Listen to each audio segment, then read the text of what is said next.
of laughter through the pain. But look at us now, on a Sunday time. Have we seen our finest hour? Good times surely will come. All I know is people talk without listening. What I'm saying is life's too short to live in these extremes. Have we seen our finest hour? Good times surely will come. And all through the night I wondered and waited. Fake news. Boston wrestling is fake news. Divided we fall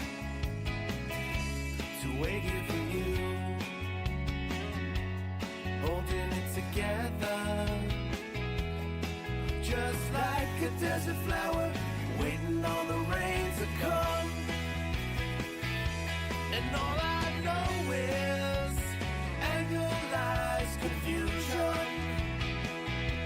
And what I'm saying is you don't realize what this means. Have you seen our finest hour? Good times surely will come. Just like a desert flower, waiting on the rain to come. Hi, this is WWE Hall of Famer Tony Atlas, and this is my first time doing this. I feel real good about it. I got a helper here, Larry Hunter, and then I got Monty on the other line, and when I run into trouble, he will help me. Like I said, this is my first time. You can see I'm at my heart. I got my favorite girl, Chana, right here beside me. Got me press slamming somebody, a little action figure. So we're going to start this off. Now, in school, one of the things that I would really, really like to do is because of I live in America, and I'm very proud of being in America, and I miss the USA. So I'm going to start off like this. I pledge allegiance to the flag of the United States of America and to the republic for which it stands, one nation, under God, indivisible, with liberty and justice for all. God bless the USA. Now, a lot of people over the years, I'm sure y'all hear a lot of stuff about wrestlers.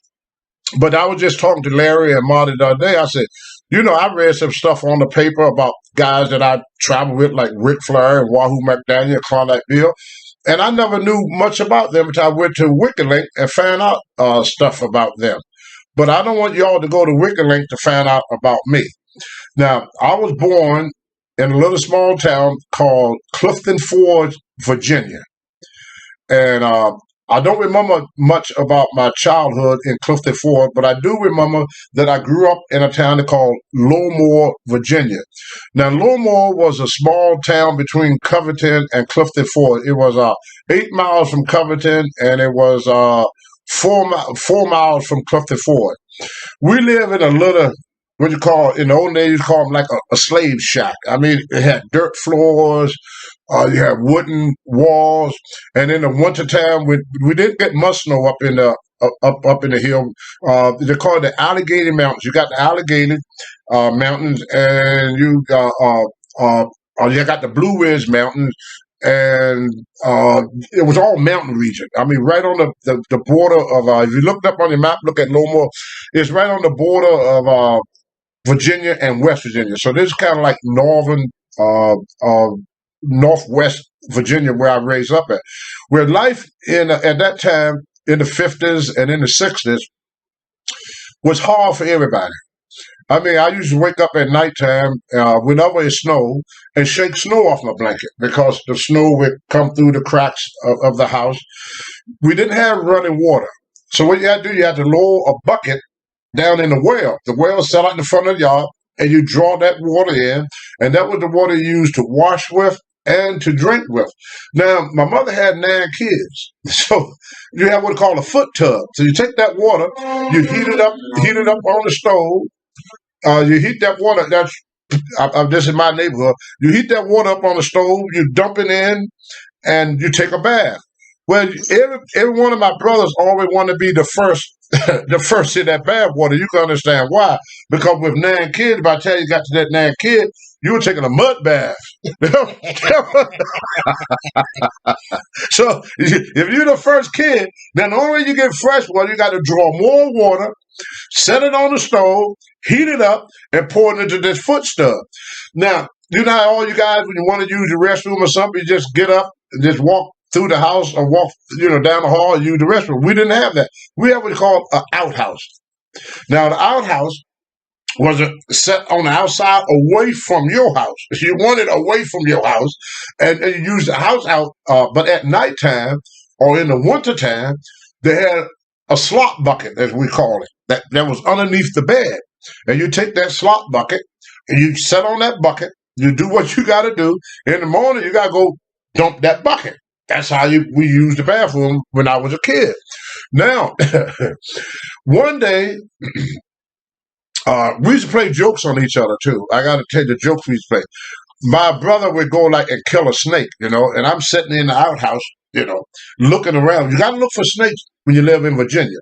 You have water moccasin, you have copperheads, you have snakes that would bite you and kill you. There were a lot of poisonous snakes down south. So my brother, they used to light, set something on fire and stick it underneath the outhouse, and smoke would come in the outhouse, and they would lock the door from the outside where I came at, and they holler, fire, fire, and I'm banging on the door, I'm trying to get out, with my pants halfway down to my knees. That was another joke. Sometimes they would catch a snake and they would kill it, and they would throw it in there and shut the door on me real fast. Jump up there. So, but we had fun teasing each other. Well, one time I did something that was not a joke. It was an accident. I got up. I had to go to the restroom real bad. So I got up and I kicked over that slop jar. And everything that was in it, from all the kids, my grandmother, my mom, just went everywhere. It was all over the floor. My grandmother never got mad a day in life, was mad at me that day. She said, boy, if you don't get up there and clean that mess up, you better. I'm going to tear your hat all to pieces. If you don't clean that up, boy, you get up there, you clean that up right now. I go, you okay, Grandma? Okay, Grandma. So I got teased by my brother. They called me Stinky because I stunk up the house. I was called Stinky for a long time. Then I remember one day, I never saw my father yet. And I think I was around, oh my goodness, how old was I when the first time I saw him? I'm just making a guess here. I want to say I was 7. The first time I saw my dad. And he came, and my mother said, your dad is coming home today. I want you kids to clean up the yard, clean things up. So we said, okay, Mom. So I was out sweeping the yard. Now, our yard was dirt. Inside our house, we didn't have wooden floors or floors like you guys got. Like I said, it was old slave shacks where the slaves lived in years and years ago when America had slaves. So the floor was dirt. So I would try to get out of cleaning, doing my chore. So how my mother knew if I swept the floor, because if with a dirt floor, when you step on it, dust would come up if it had not been swept. But if you sweep it, when you step on it, no dust came up. So my mother, when she stepped on that floor, she see that dust rise up from the floor, and every move you make, dust will keep rising. By the end of the day, the whole house is full of dust. You can see it's like a cloud, like a dust storm being in your house. And then another thing, we had these old stoves that at the end of the year, your walls could be white or blue or green, no matter what color your walls is. At the end of winter, your walls were black because they had the suck would get all over everything, on your clothes, on everything, suck. So that was the every year you have to do that with the spring cleaning. Then you have to clean the wall, clean the suck off everything. But anyway, the first time I saw my father, he walked in. He had a 3-piece suit on. I was sweeping the front yard. And a guy lived across the street, lived with Miss Keisha. And his name was Tippy Tom, because we call him Tippy Tom because he was real tall. He probably about 6'6", but back in the 50s, a guy 6'6", or in the 50s, 6 was considered, a pretty tall guy. Not like today, we got 7-footers, but back then, if you were 6'6", you was considered a pretty tall guy. So we called him Tippy Tom. He was carrying 2 water pails. And he looked at me and said, boy, you know who that man is? And I said, well, I'm not sure, but I think that's my dad. Yeah, that's your dad, boy. So then I came up and I said, how you doing, Dad? He said, you know who I am, boy? I said, yeah, I know who you are. He said, where your mom? I said, she's at work. He said, I got something for you, boy. Come here. He gave me a payday candy bar. That was the first thing I ever got from my father. And the only thing I ever got, never gave me anything out that candy bar. Give me that candy bar. So then he came home. Him and my mom, they got along for a little while. He went out to look for work, but in Lowmore, if you didn't work for the railroad, the only other work you did was for farmers. You know, go work for the different farmers because there was only one store that was called the Commissary. It was owned by the North and Western Railroad. So things didn't work out too well for him. He just kept getting angrier and angrier.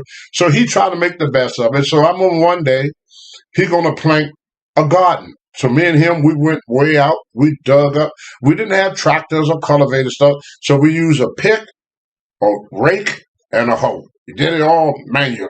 Three items here: a rake, a hoe, and a pick. That was it. You use the pick to break it up. You pick all the rocks out. Then you use the hoe to make the rows and everything. And you smooth it out with the rake. And then you cut your trenches. You plant your stuff. Well, anyway, we had a cherry tree sitting there. So I said, oh, that's pretty nice. Them cherries look good. I ain't eating all day long. I'm going to go get me some cherries. So I walk across my dad's garden to get these cherries. So when my dad came back, and he was drunk. I don't know where he get money for liquor from. And came home drunk. And who been in my garden? So I didn't want my brothers to get in trouble. So I said, I did. I said, I wanted to get some cherry. He whooped the hell out of me that night. I got my first whooping by my dad. So my dad gave me two things when he came home, a candy bar and an ass whooping. So that's my meeting with my father. One day, my dad said, boy, you want to make some money? I said, yeah. He said, come on with me. So we go down to a place called Scrapper's Corner in Lowmore. People that live in that area, they know what I'm talking about, especially the older people. And what they do, the railroad men would gamble at this corner. See, they didn't have nightclubs and places like that for black people to go to, so you have to make the best of what you have. So they had this corner where all the black guys would hang out after work and everything. They stay there till 12, 1 o'clock in the morning, and they shoot dice. Dice was the thing. They're shooting that dice, So, and they have fights, stage fight, like boxing and stuff like that.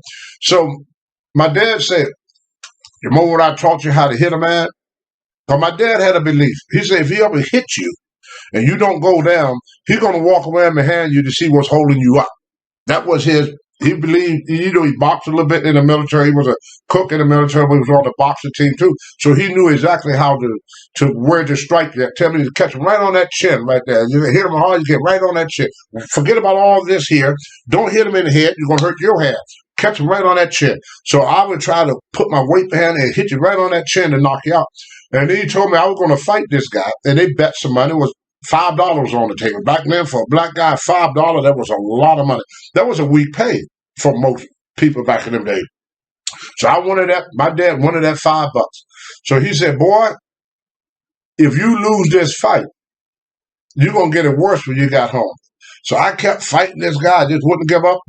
He busted my lip, blackened my eyes. He beating the crap out of me. Finally, I saw that open, and I cold-cocked him. I saw his leg gives a little bit, and I hit him again. His leg gave some more, and then I just drew back, gave him everything I did. I dropped him. I was so proud of myself, I couldn't hardly stand up myself, I was sore for a week. My mother wanted to kill him for doing that to me, But anyway, he got his $5. Finally, one day, up to the last time I saw my dad. Can I cut in here? Yes. What did you get? Because you said he asked if you wanted to make some money. I didn't. Did you get any of that? Yeah, I got some fat back and some navy beans. You go out. See, back then we call it fat back. You see it now, they call that salt pork. But they sell you a little bit of square like this now, and they want a whole lot of money. We get a slab was that big, and you slice it like you slice bacon. and you get that pork belly. We call all that fat back on even bacon is mostly fat if you stop and look at it. And they would slice it, and it would last you one time. And we fry up that fat back and put it in some them navy beans, and that's what I got off it. I think you could get back in them days, everything was sold by the bushel. There was no pounds. So if when you went and bought a ham, you bought a ham that had the tail on it and the foot on it. I mean, that ham was like this, not one of these little, y'all buy shanks, but we bought a ham. So when you bought ribs, you bought the whole side of a cow. You know, it wasn't like what you get now. And when you went out back veggie, you got a bushel basket. And they filled the bushel basket up. So finally, the last time I saw my dad, he came home one day drunk. And what he did, he went to my mother's job and got her check. And my mother said, "Have you seen your dad?" And all of them go, "No, ma'am. I didn't see my dad." So finally, my dad came home drunk. My mother said, "I want y'all kids to go in there and make me a fire." So we had this big wooden stove. We started throwing wood into this wooden stove, getting it nice and hot. The stove got hot. We said, "Mom, the stove hot." She said, "Not hot enough, not hot enough.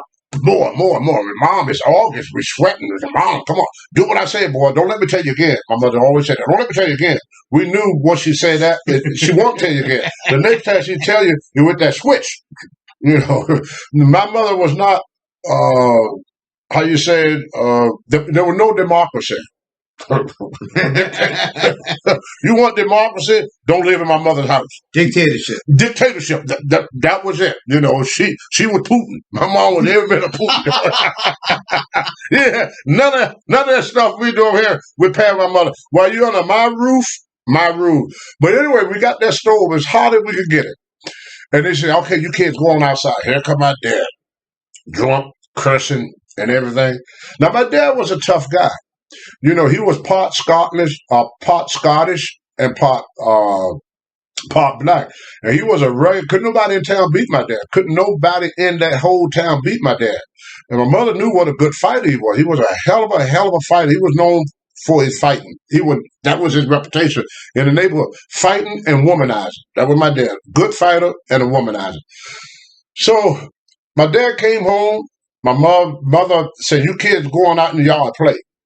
So we out there on the porch, and we scared to death because we think Mom gonna beat up my dad. So all of a sudden we hear some rumbling, and we thought my mother, and my brother Noah said, "Let's go get him. We all gonna jump on my dad." All of a sudden I hear my dad screaming and hollering. I go, "Holy Christ!" So we open up the door. My mother had grabbed him by the back, grabbed him by the leg, picked him up on her shoulders like this, and set his butt on that hot stove. She got it. We have to get Mom off of him. "Mom, you gonna burn Daddy up?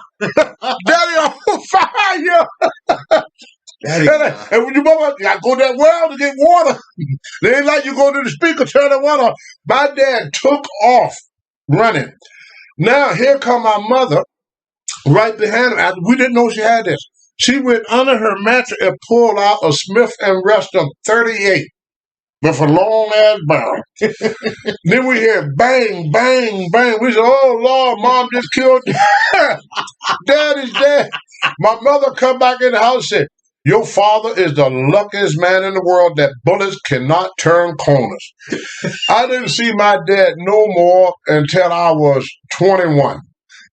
Never came back out there. My mother gonna bust lead in my pops now. I'm surprised. Man. Yeah.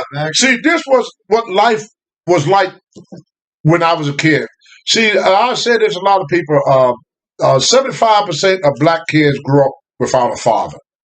So my mother said, "Son, now that your father is gone, I have to be both father and mother to you." Now, it's a father's job to teach their kids how to protect themselves and how to be self-sufficient. That's the father's job. Mothers too, but more the father. So I remember one day, my brother Walter, he's still living in Rhode Island. He could tell this same story. This guy named Buzz Sawyer jumped on Walter. Walter was probably about 6 or 7. We kids. None of us were 12 years old then. We was all, between the age of 5, 10. And my mother said, "Look, I can't be here every day to protect you boys. Y'all got to learn how to protect yourself." So My mother said, well, where is he? And he had a father that had one leg. I think they were John Thomas or something like that, had one leg. And my mother said, you kids come with me. I'm going to teach y'all how to protect yourself. So she took us down to the creek. The creek had dried out with nothing in there but rocks. She said, get them water pails and fill these water pails up with rocks. So we got them water pails, fill them up with rocks. She said, don't make it so heavy where you can't carry it now. But you want to have enough rocks in there. So I get the rocks and we walking behind my mother and everything. And we think mother going to kick his butt. So all of a sudden we saw John Thomas walking with his crutches, walking with his crutches. So then my mother said, okay, rock him. I said, what? Rock him. What do you think? Take a rock and throw it, hit him with them rocks. So all of us kids started throwing rocks at this old man, and he's running down the street with them crutches like this, and a bunch of little kids running behind him, and we rocked the hell out of that old man. He ain't messed my little brother up. And then his son, who was probably about 18 or 19, he gonna get involved in it. My mom getting in her car. She had a 1949 Chevrolet, what do you call it, halfback, where it came straight down like that. So with this old abandoned church, and my mother chased him, trying to run him over with the car. He run inside the church.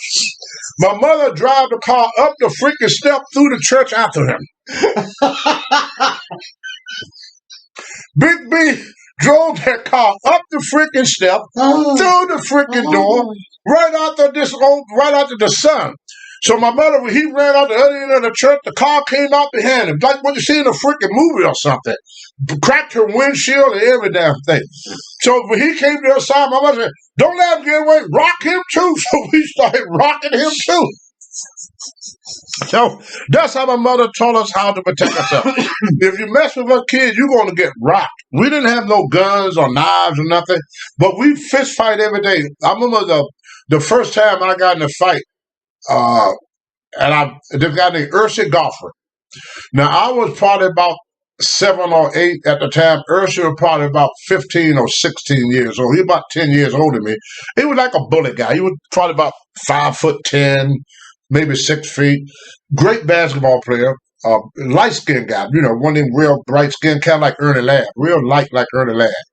So anyway, we got into it over ice cream. There was this guy across the street would take and make his own ice cream. He had an ice cream turner where he put the salt and all the stuff in to make the ice cream. And so he had one ice cream left. So he gave it to me. Roger Ursi Goffard already had his ice cream, but because I was a small kid, he said, you're going to take my ice cream. So he took my ice cream. Me and him got in a fight. He beat the crap out of me. I've never been whooped so bad in my life. So I went home and my mother saw me, busted nose, black eye, lips, my head looked like a Hershey bar, had so many knots on it. So my mother said, what happened to you, boy? I said, well, I got in a fight. She said, with who?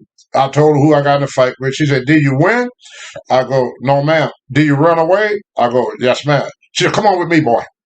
So my mother take off walking. Boom, boom, boom. Now remember, my mother was 5'8", 300 pounds. They used to call her Big B.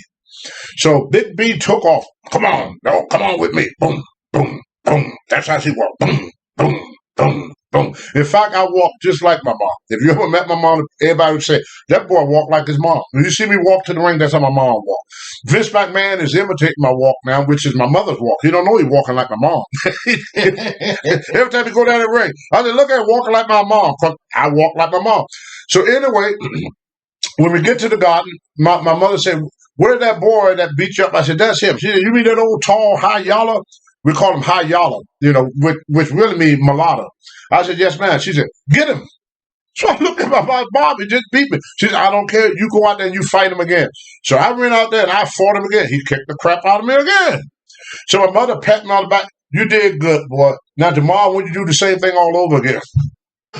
What are you talking about, Mom? She said, I want you to keep fighting him until he quit. I said, Mom, why would he quit? He beat my butt. Finally, this went on for about 3 or 4 days. And one day I came and he saw me coming, and everybody said, oh, here come Tony. And they knew it was going to be a fight because my mother said, jump him every time I see him. So every time I saw him, I jumped for about 3 or 4 days. Finally, he told me, he said, Tony, tell your mom you won today. I don't want to fight you no more. And I got the name of being crazy. In fact, my nickname was Argo because I would volunteer. Anytime there was a fight, somebody said, anybody want to fight? Argo. Argo. I do. I would volunteer for anything. I was like a Virginia, Tennessee, volunteer. Believe it or not, I did that same thing. That stuck with me not only just in my childhood, but in my adulthood when I got into a scrape with Saito, Mr. Fuji partner. And me and him got a fight, and we fought for 3 or 4 days. Finally, Vince McMahon Sr. called us into the office, and he said, look, if you guys fight, the next time you guys fight, he said, Tony, I'm going to fire you. Saito, you going back to Japan. So if y'all fight again, you both are done here.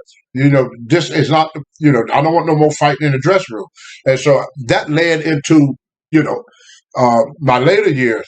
Now, I remember one story, and I was around 6. I know I'm all over the place because this is my childhood. I hope some of y'all be able to follow me. We had a church. They had no playground, so we had a church that we would go to, and we played baseball, and we would do stuff. And like I said, when we worked, you didn't get money. Like, there was what called horse trading. So if I go and help you pick tomatoes, at the end of the day, you give me a bushel basket of a tomato. If I go and help you clean out your chicken coop for you, which I hate doing because chicken poop is the worst in the world, then at the end of the day, you would give me a couple of dozen of eggs. And it was in these crates, these egg crates. So you had, oh my goodness, 24, 48, you had about 100 eggs. There were about 100 eggs there. So you take them home. The guy said, oh, you take these home to your mom, boy, and bring my crate back. Because they want the crate. You can have the eggs, but bring that crate back. If they gave you a bushel basket of green beans or whatever you did, they gave it to them. I used to love when they slaughter hogs. When we go to slaughter hog, they would give you a ham or they give you a big slab of ribs. They gave you stuff. And there was no money at chain. Well, most of this food was called horse trading. They would come back to mom, Miss James, I'd like to use your boys to do something. So one day, this guy named Red Eye Hinton, and we all knew he was an old Klansman. He was really involved with the KKK at the time. He was proud about it too. I mean, he walked around in his uniform, he was proud about being a Klansman. But he was a nice guy, and my mother liked him because he gave us boys work. One day, we had to go to get up some hay for him. We were going to get up some hay for his horses. Well, after we get up the hay and everything, it was time for him to pay us. Well, he had 2 sons, Harold and Ron Hinton. Ron was okay, but Harold was a mean little son of a bitch. So Harold, he was hair lip. I don't know if y'all hear hair lip. I don't mean to make fun of nobody that talk, but I'm going to do it just so the fans understand what I'm saying. Harold would come and say, Hinton, Anthony. You boys go ahead and get that hand up. You old stupid looking nigga, you. He all call me nigga all the time. You little nigga. Come on, you little nigga. Is that a cleft lip? Yeah. We call it hair lip. Yep. In the South, we call that a hair lip. Yeah, you little nigga. Move that hay, nigga. Come on, nigga. He kept on messing with me. So finally, it was time for us to get something. We don't move all that hay for him. The job was done. 7 o'clock in the afternoon, we sitting around waiting for Red Eye Hinton to come and give us something. Red Eye said, run them off. Run them niggas off my lot. So old Harold and Ron, they decided to throw rocks at us. So I remember my mom said, I had some rocks in my pocket. Now, I probably couldn't have done this again in 100 years. I just stopped, turned, and I threw one rock. Hit old Harold right in the freaking head. Put a knot on him like this. He started crying. He ran home. So I thought that would be the end of it. So he had 2 fields, old Red Eye Hinton. So he had this small field. He said, Miss B, I need to use your boys. My mother said, well, you didn't give him nothing last time. Are you sure you're going to pay him this time? Don't worry, your boy going to get exactly what coming to him. You watch, Miss B. I'm going to make sure he get what coming to him. My mother said, well, thank you there, Mr. Hinton, because he was very respectful, my mother was. And back then, you better be, they burn your house down back there, come in and beat the hell up. My father was gone, it was just my mother and us kids. So she was very, very polite to these old white men, So anyway, make a long story short, we finished that small field, and here come an old Red Eye Hinton on his tractor. Hey, boy, I hear you jump my boys when they wasn't looking and caught them off guard. I want you to fight them now. and you better not hit them back. They gonna get even with you for what you did to them. You better not fight them back. So back up a little bit. We got in a fight earlier. I threw a rock at them. Then they try to jump me. I'm getting ahead of myself. Then they try to jump me in the back of that church. Well, when I was in the back of that church, I started fighting them. Boom, boom, boom, boom. I'm just swinging. I don't know what I'm hitting. I'm just swinging. So I hear people in the crowd say, "Look at Tony go." That got me going more. Look at Tony go. Oh, he's whooping both of them. Oh, wow. Look at that Tony. Boy, he's a good fighter, just like his dad. Boy, he's beating both of them. So I beat him up. That's when Red Eye Hinton and all the black people, I was the hero of the black neighborhood. Oh, yeah, Tony, you really put it to them. Yeah, you stood up. Yeah, right on. I mean, everybody was patting me on the back, giving me stuff to eat. And, I was a big hero in town. Then here come old Red Eye Hinton on his tractor. He said, Miss B, I want to use your boy. I want that one there. So he picked me. I went with him. And when I got there, I cleaned the field for him. And he said, I hear you jump my boys behind the church when they wasn't looking, and you beat them up when they wasn't looking. I said, no, sir, they jumped me first. He said, you calling me a liar, boy? I said, no, sir, I wouldn't do that, sir. I definitely. He was a big man, too, maybe about 350 pounds, maybe even 400 pounds. He was just a big old man. So I was scared to death of him anyway. So he said, I want y'all, my boys. I said, okay, you boys, you beat that nigga. So they started jumping on me, hit me. I go, that's enough. That's enough, Mr. Hinton. Mr. Hinton, that's enough, Mr. Hinton. So finally, he wouldn't listen to me. So I started doing what I did in the park. I started swinging, fighting back.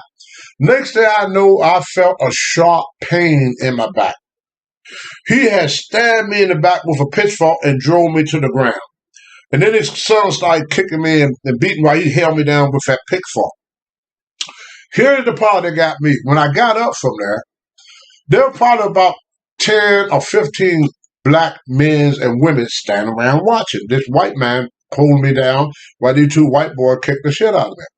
And this was at first they were bragging about how well I fought the two boys, but then when the father got involved, now this is what they were saying about me now. I knew that Tony was a troublemaker. He's nothing but a troublemaker. He had no business jumping on them boys. He could have walked away from that fight. He didn't have to do that fight because they're afraid that this man gonna retaliate against them too. So right then and there, I knew that I was pretty much on my own. And my mother told us, you never hang your dirty laundry out to dry. She said the only person that's gonna protect me is me. And I learned that early on as a young kid. But anyway, moving on with the story. I may go back and forth to Lone War, but that's pretty much how my childhood was. By the time that I was 12 years old, I must have been in about 30 fist fights before my 12th birthday. It was everyday thing. You go out to play basketball, you got a little jingle in your pocket, the guy would jump. I remember one time we went out trick-or-treating, me and my brother. And most time, it was segregation, so black kids couldn't go into the white neighborhood. So my brother Noels was pretty smart. He said, hey, I got an idea. I said, what? That's us become ghosts. And I said, I don't want to be no ghost. No, it's going to work. We're going to become ghosts. So we took these sheets and we cut little holes in it and put it over top of us. Then we went into the white neighborhood to get the good candy. Because in the black neighborhood, all we got was that homemade stuff. Or apple. You didn't get that good candy like we saw on TV. You saw that Babe Ruth, them Hershey bars, and our mouth. But my mother couldn't afford none of that. So it was always some homemade taffy or some rock candy or some peanut butter. I like the peanut butter, but everything was homemade, which we got all the time. And that's what, or apple or orange. We didn't get the candy we saw on TV. So now you go into the white neighborhood, you get the good candy. So we were in the white neighborhood to get the good candy. As I was coming back, some of the older kids that was at the teenage boy, they jumped us and they took our candy away. And then I said, man, I got to find out something to make myself, bother at what I do. So after living in Lone Moore, Covington, and Clifton Forge in my earlier years, there's a lot more that I could say, but I don't have the time to do it. I got these people came. Can I butt in? Yes. How about you? You've talked about your brother. hmm You haven't actually talked much about him specifically. Tell us about all your brothers and your sisters. Well, my mother had 9 kids. When my father separated from my mother, he took the girls and one boy. There was 3 girls. They were triplets. My mother didn't want to break up the triplet. And there was a boy and a girl which were twins, Sherman and Shirley. And they got sent away when I was probably around 5 years old. And I never seen them a day in my life.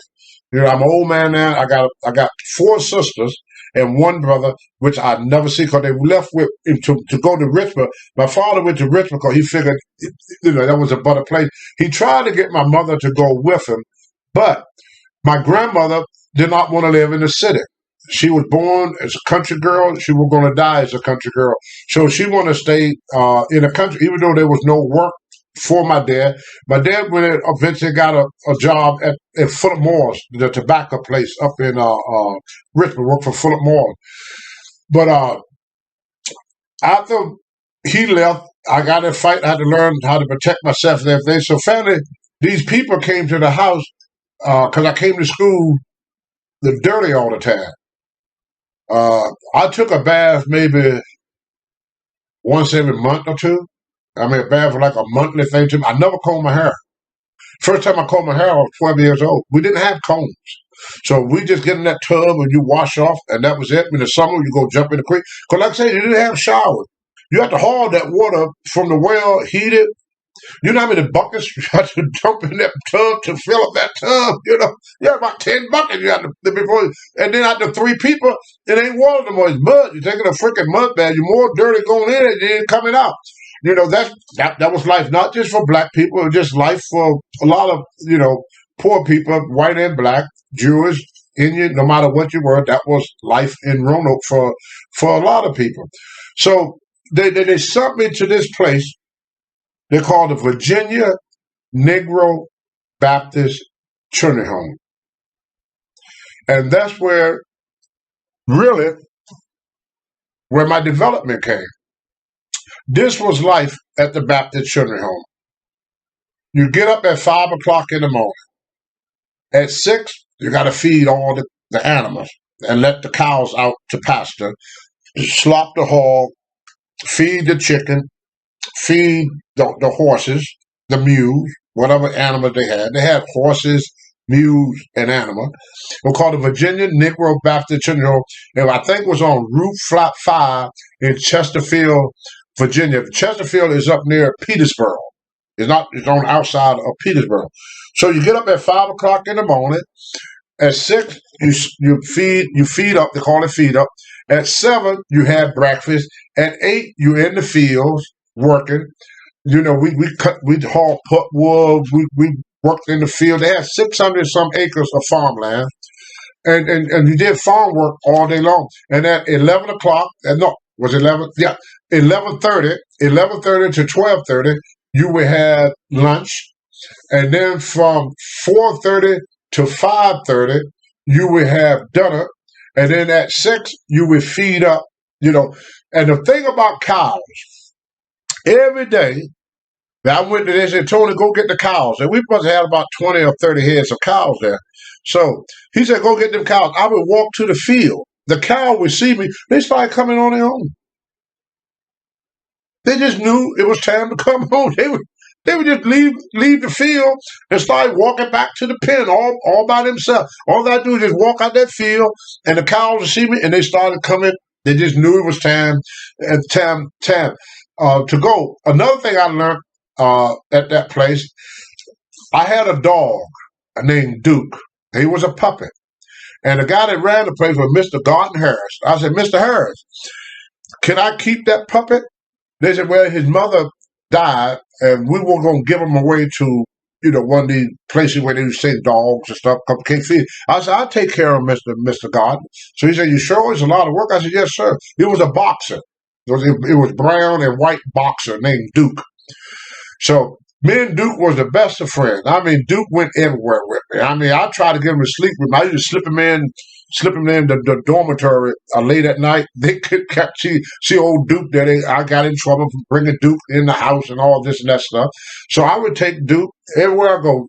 Finally, one day, Duke was out, and this guy had these two German shepherds. He's a trained police dog for the military and for police, attack dog, big old German shepherd.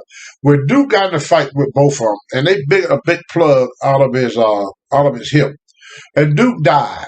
And after Duke died, it broke my heart so much. I never got another dog. I just couldn't have another dog. Then we had a bull named Twinkie. See, all these animals we have, they were what called Black Angus. They had no horn. They were Black Angus. And Twinkie looked like Andre. He was a huge, huge bull, And at nighttime, he used to break out all the time. So finally, what they had to do with Twinkie, I remember getting up at 2 o'clock in the morning. We had to take a rope and put it around his back ankle and trip him so he go down. And they put a big ring in his nose. The other way, at night they could tie Twinkie up so he don't get up. Because once they got it on that, all the other cows would follow him and they get hit by a car or something. So they had to put a ring in it. Then we had a mule named Tom. And I want to tell y'all something. I am dumber than a mule. The first time Mr. Harris told me, he said, Tony, I want you to go get Tom. We got to do some cultivating today. We got to plow them field. We didn't have tractors then. We had one tractor, but we still used the old mule. So I went to get old Tom. Tom was slew-footed because they didn't have no horseshoes. Slew-footed meaning the foot, his hoof would turn up. Like that slew-footed, they call it. And you had to clip them. They had a thing that would cut the hoof because they would just spread out, And so Tom was smart. He knew that we going to make him work. He didn't want to work. So one day, they told me, said, Tony, I want you to go get Tom and put the blinders on. The blinders, two things you put like that. Put them blinders on old Tom. So I said, okay. I didn't listen. Hard head make a softer head. I got a whoop for not doing that by Mr. Harris. But anyway, make a long story short, I hook up the singer tree to him, hook him up and everything. And if I bring Tom out the barn, Tom started limping. He's limping. Mr. Harris saw this, put him back in the barn, get Susie Q. Susie Q was a red mule, but it was a female mule, but Susie Q would run with that plow. She wasn't mature yet, she was a young mule, so you hook the plow, and she would run with that plow, the hell of a working mule. Tom be limping. So at the end of the day, we're going to put Susie Q up. Mr. Harris said, Tony, come over here, I want to show you something. So I look out in the field, here's old Tom walking around. Nothing wrong with him. Tom turned his head and saw us. Tom go. He's selling. When he saw us, he went right back to limping again. Ain't nothing wrong with Tom. I said, man, I thought mules were stupid. He said, no. He said, horses are stupid. You hook a horse up to a plow, up stump. He would pull till he kill himself. He ain't got sense enough to stop. A mule would pull a little bit, and if he don't hear that popping in that wood, or if that don't start to move, he stop. He ain't gonna move until you dig around that stump a little bit. And once you start to dip, he said, "Help here, mule." And he try again. If you don't hear that wood start popping, he stop again. You pull right here, and then he pull, and all of a sudden he hear that popping, and then he dig in there, cause he know he could do it. And boy, us kids, you get excited. All right, Tom, help me, Tom. Look at you. So Tom started digging in, and we get a holler, and Tom dig in, and when we finally get that stump out, we celebrate, and that damn mule celebrate too. He's happy. Started fighting in the can all. That's what old Tom would do. Then we take him out the barn, we brush him down. He's happy as hell. Another time, I went to get old Tom.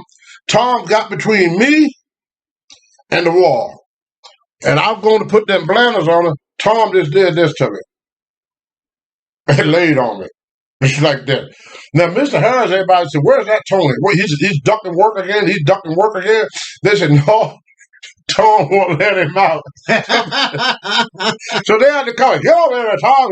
Start hitting Tom on the ass to get him off it. They said, don't you ever get between you and old Tom with that wall. Say, Tom's going to outsmart you every time. You don't have the sense of you, boy, which I didn't. So these were some of the stories. Another thing that we did at the Virginia Negro Baptist Children's Home was fight. They would draw a circle. You have a disagreement with someone. They would draw a circle in the dirt. And whoever had a two disagreement, you two, y'all get in. You can't grab each other. It got to be nothing but physical. And we just keep fighting until one person give up or one person almost getting hurt. The funny thing about some of these childhood stories that I tell you, like I wouldn't, that if you fight me today, you got to fight me tomorrow, happened to me in wrestling with Saito. Well, believe it or not, this happened to me again, went from the Baptist Children's Home to Mid-South. Bill Watts was that way. You had a disagreement.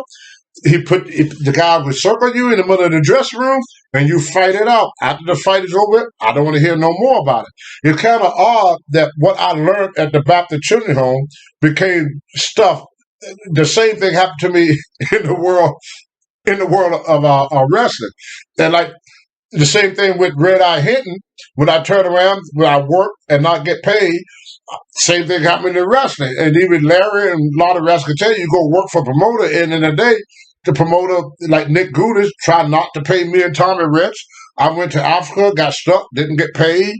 I've been in a lot of places where, I got screwed all my money, including North Carolina and Virginia. So it was like history. My childhood came back around real kind of strange in the restaurant. So I stayed at the Baptist Children's Home later on. Yes, Larry.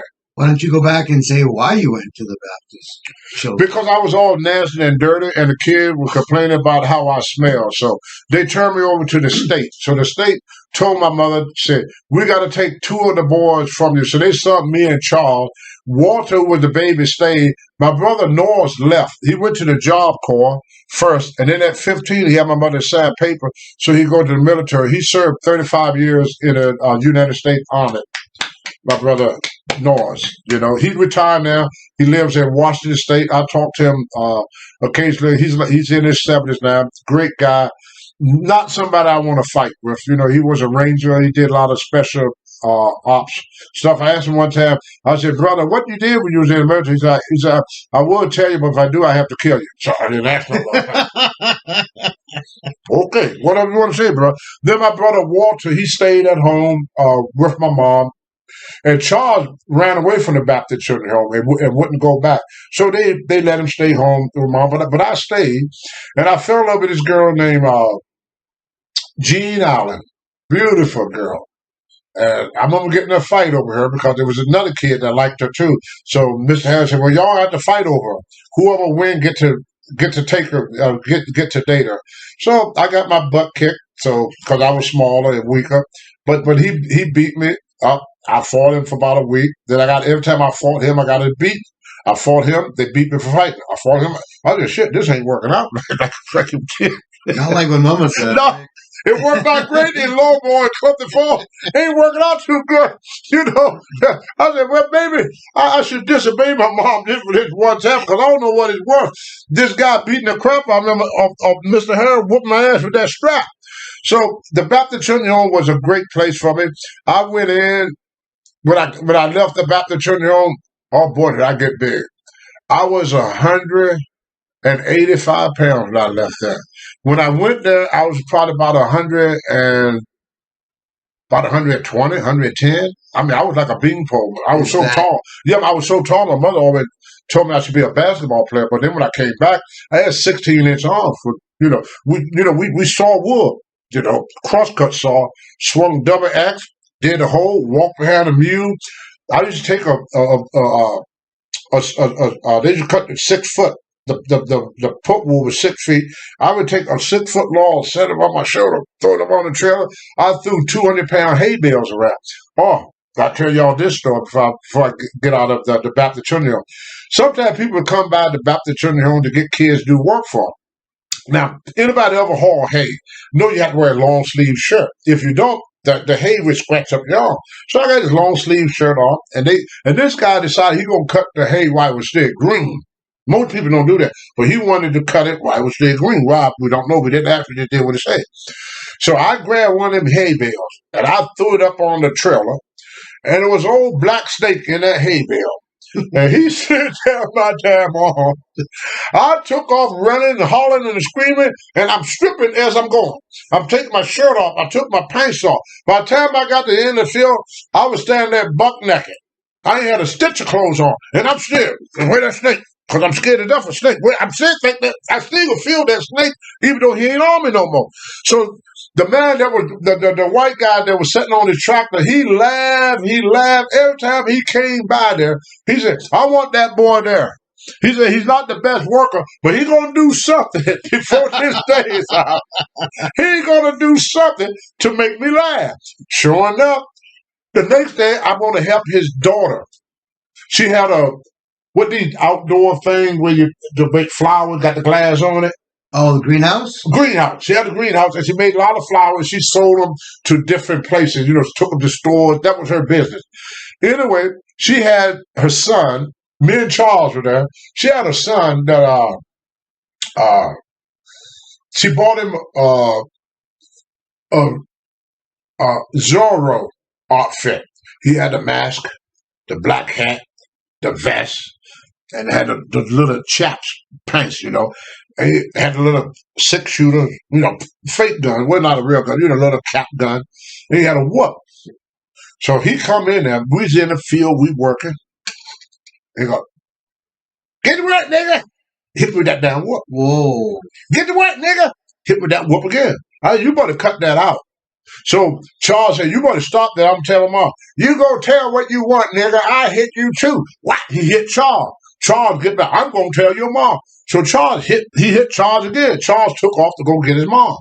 So he kept hitting me there. What about the man? "Stop that. Stop." So if he wouldn't stop, I reached down in my shoes. I took my shoelaces out. I tied them together, and I took my shoelaces. I whooped the hell out of his little white ass. His mother came. "What you doing, my boy? What you doing, my boy?" I'm trying to explain to her.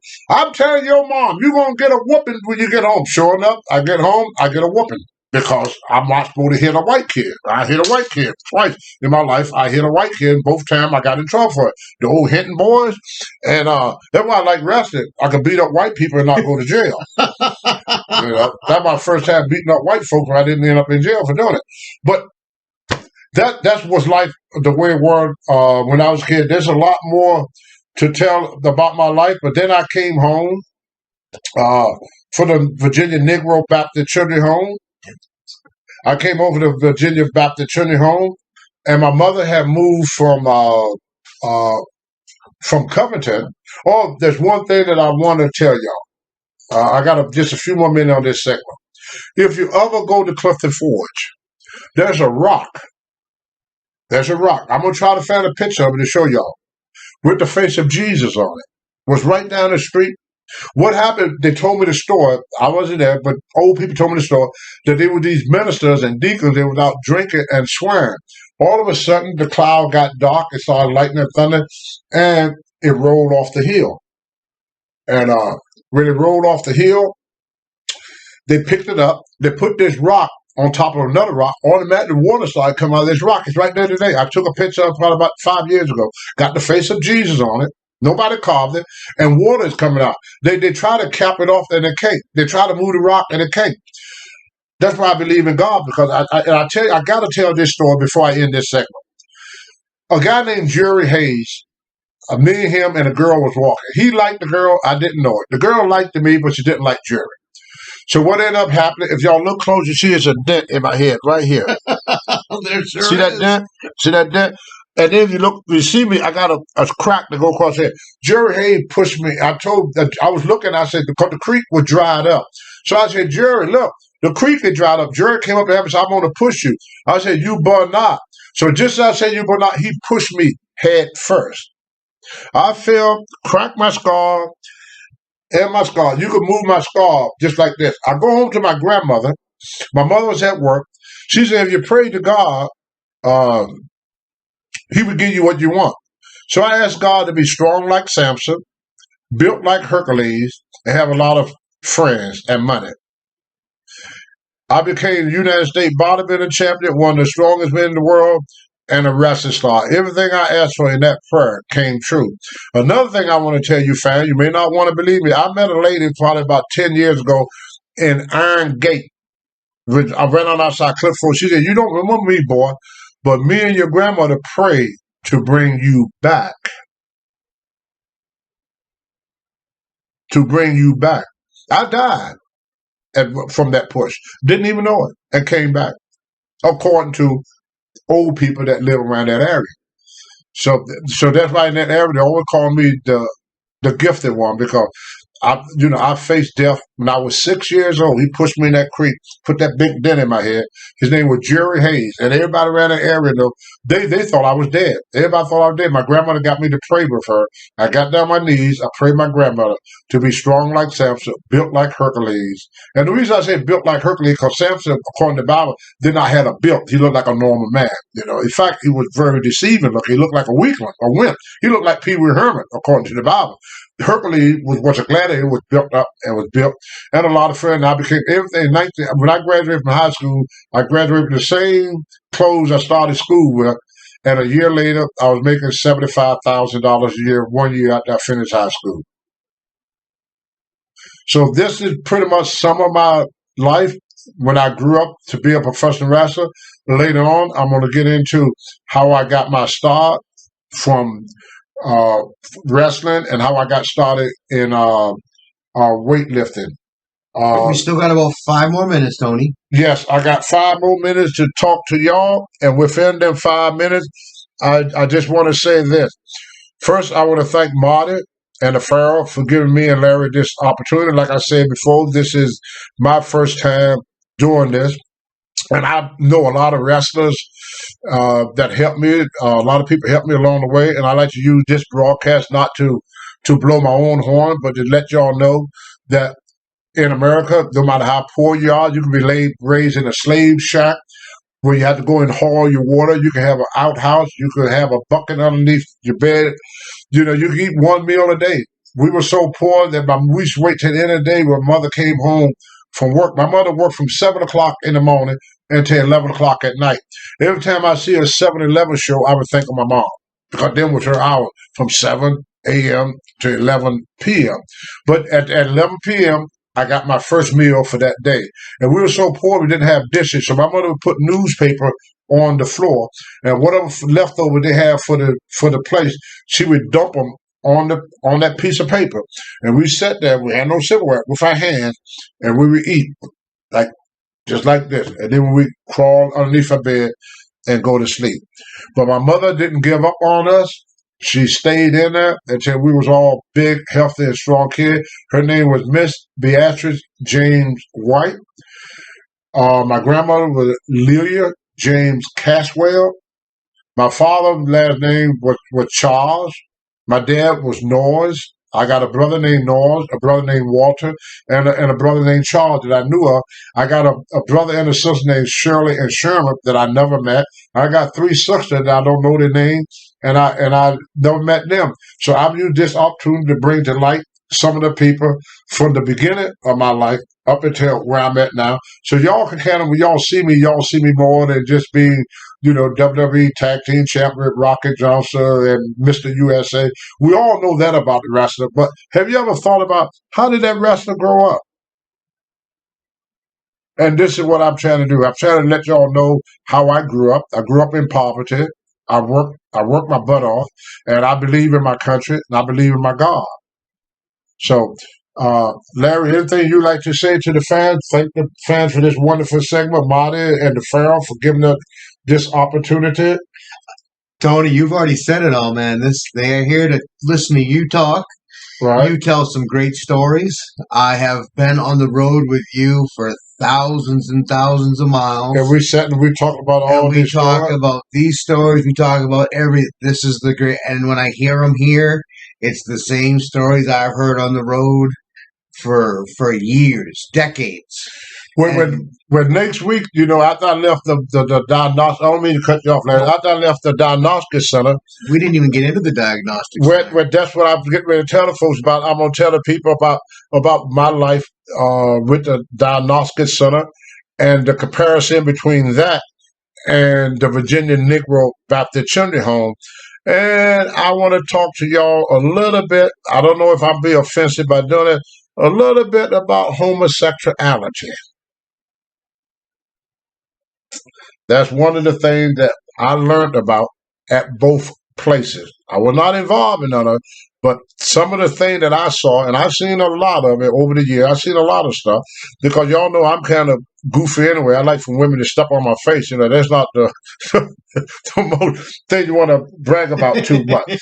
But I learned a little things about these two things, and then there's some things about my own personal experience with pedophile that we will get in on the next section. So I'm trying to use the first part of this thing with Marty to get y'all to understand me, what make me me, why I'm the way I am, why I think the way I am, what happened in my life to make me the way that I am. You know, what happened to you when you're young affects you when you're getting old. So a lot of things that, you know, if you understand a person's childhood, you understand that person because we all raised with different experiences in life. And I'm going to try to share some of my experience. Some I'm very proud of. Some I'm not so proud of because, you know, none of us are perfect. And most definitely I'm not perfect. So I'm just trying to explain to y'all how I grew up and how life was, not just for black people. Because everybody want to make everything black and white. We're all Americans. And poverty hit all of us. All of us get in fights. All of us get robbed. All of us get abused. All of us go through hard time, good time, happy time, sad time. We all do it. We're human. We live here on earth. We live in the greatest country in the history of the world. And once again, if it wasn't for Marty and the Pharaoh, I've been on a lot of shows. Everybody got a flow mat for what I need to talk about. With Marty and the Pharaoh, they said, Tony, you talk about what you want to talk about. This is your hour. You do it the way you want to do it. So, this is going to finish episode number 1 Number 1. of Tuesdays with Tony. And like they used to say back in the old days, we'll see you again. Be there.